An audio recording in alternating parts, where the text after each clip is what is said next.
with the sounding name of Cruceros Mindanensis, Minda meaning Mindanao, and Ensis meaning belonging to. Therefore, belonging to Mindanao.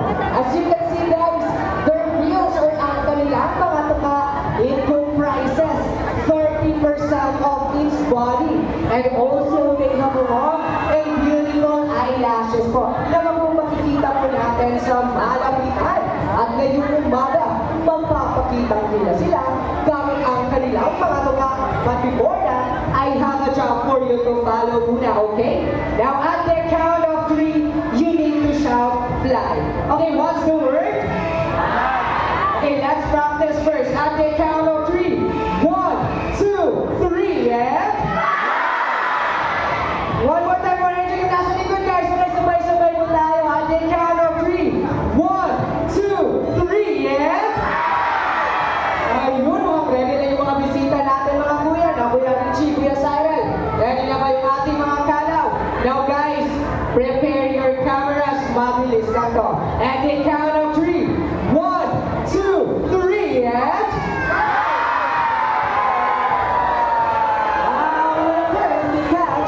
Mr. Bill and JJ. Now guys, when you see a hornbill doing that in the wild, you are so very lucky because they are actually in mating season.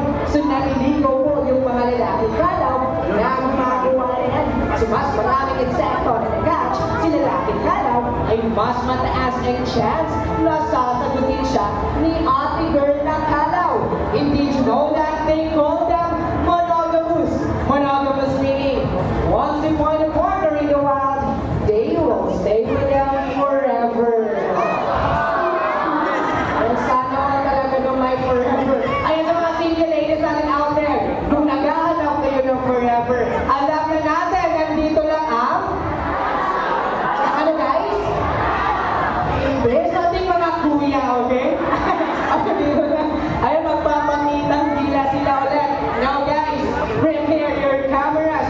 Mabilis lang to. At the count of 3, 1, 2, 3, and... And that is Mr. Bill and JJ, our Southern Rufus Hornbill, also known as the Kalaw. They are our black of the rainforest because they make noise every morning, noon, and afternoon.